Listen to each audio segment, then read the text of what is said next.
Hey, hey, hey, what are you doing out there? Aren't you getting cold? Why are you? You have nowhere to go? Hey, it's okay.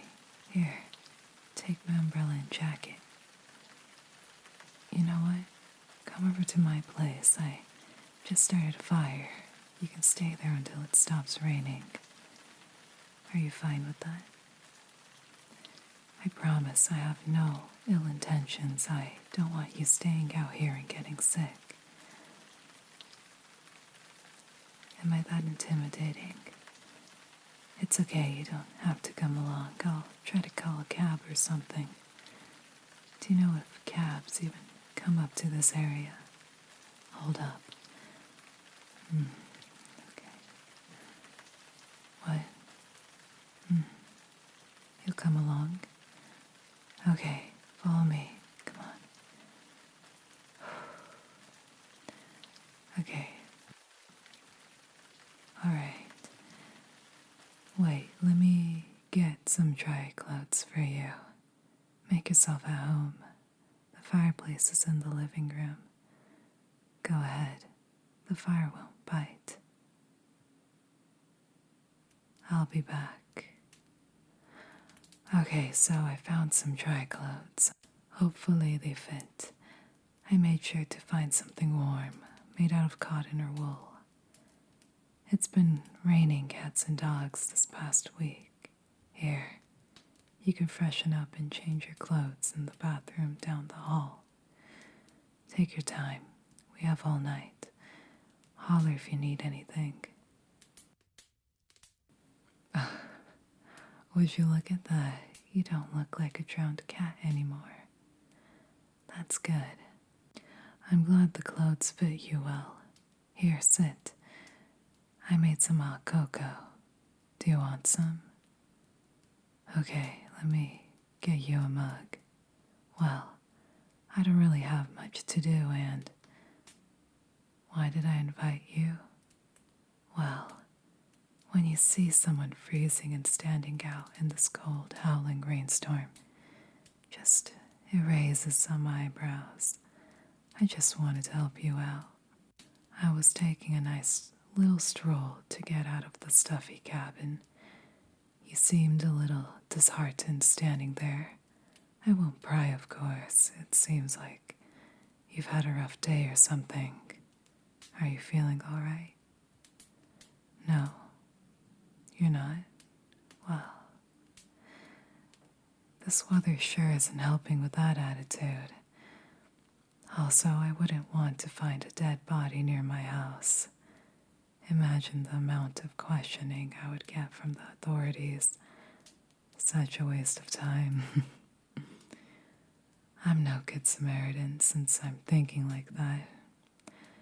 Anyways, do you want something to eat? I've been so bored being stuck inside that I decided to make something. I barely cook. Thank you, rainstorm gods. I made some grilled cheese sandwiches and tomato soup. Want some? All right, 2 orders of grilled cheese sandwiches and tomato coming right up. I'll be right with your order. Oh, let's just sit here. The fireplace is really nice. This tastes so good. Do you like it? That's good. Eat up. You must have been pretty hungry. Bad day. Here, take this blanket. You can sleep near the fire. All the other rooms are freezing cold. This is the warmest place in the cabin. I'll be here just reading my book. Oh, what am I reading? The Grimm Tales book. It has a bunch of short stories. You want me to read to you? Yeah, I don't mind. Let me prepare my reading voice. Well, it's a nice short story. I don't mind you falling asleep as I read. just relax and we'll think about what to do next about you tomorrow morning. All right. The story is called The Queen Bee. The Queen Bee. Two king's sons once went out in search of adventures and fell into a wild, disorderly way of living, so that they never came home again. The youngest, who was called Simpleton, set out to seek his brothers. When at length he found them, they mocked him for thinking that he, with his simplicity, could get through the world, when they too could not make their way, and yet were so much cleverer. They all three traveled away together and came to an ant hill. The two elder wanted to destroy it, to see the little ants creeping about in their terror, carrying their eggs away, but Simpleton said, "Leave the creatures in peace. I will not allow you to disturb them." Then they went farther and came to a lake on which a great number of ducks were swimming. The two brothers wanted to catch a couple and roast them, but Simpleton would not permit it and said, "Leave the creatures in peace. I will not suffer you to kill them." At length they came to a bee's nest, in which there was so much honey that it ran out of the trunk of the tree where it was.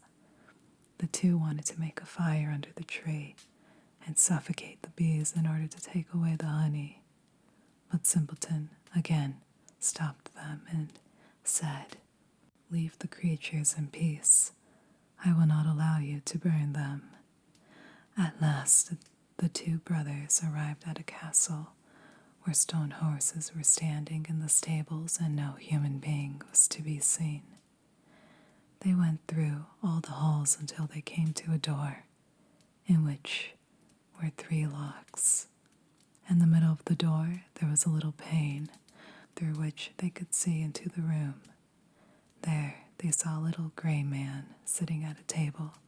They called him once, twice, but he did not hear.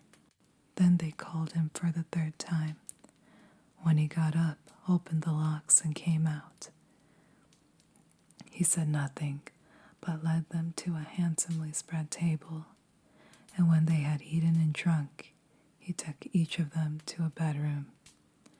Next morning, the little gray man came to the eldest, beckoned to him, and conducted him to a stone table, on which were inscribed 3 tasks, by the doing of which the castle could be delivered. The first was that in the forest, beneath the moss, lay the princess's pearls, 1,000 in number, which must be picked up, and if by sunset 1 single pearl was wanting, he who had looked for them would turn into stone. The eldest went thither and sought the whole day, and when it came to an end, he had found only 100, and what was written on the table came to pass. He was changed to snow. He was changed into stone. Next day, the second brother undertook the adventure. It did not, however, fare much better with him than with the eldest. He did not find more than 200 pearls and was changed to stone. At last, the turn came to Simpleton, who sought in the moss, but it was so hard to find the pearls. He got on so slowly that he seated himself on a stone and wept. And while he was thus sitting, the king of the ants, whose life he had once saved, came with 5,000 ants, and before long the little creatures had all the pearls together and laid them in a heap. The second task was to fetch out of the lake the key of the king's daughter's chamber. When Simpleton came to the lake, the ducks which he had saved swam up to him, dived down, and brought the key out of the water. But the 3rd task was the most difficult. From amongst the 3 sleeping daughters of the king, the youngest and dearest was to be sought out. They resembled each other exactly, and were only to be distinguished by their having eaten different sweet meats before they fell asleep. The eldest had a bit of sugar, the second a little syrup, and the youngest a full spoon of honey. Then the queen of the bees, which Simpleton had protected from the fire, came and tasted the lips of all 3. At last she remained sitting on the mouth which had eaten honey, and thus the king's son recognized the right princess. Then the enchantment was at an end. Everything was released from sleep, and those who had turned to stone received once more their natural forms.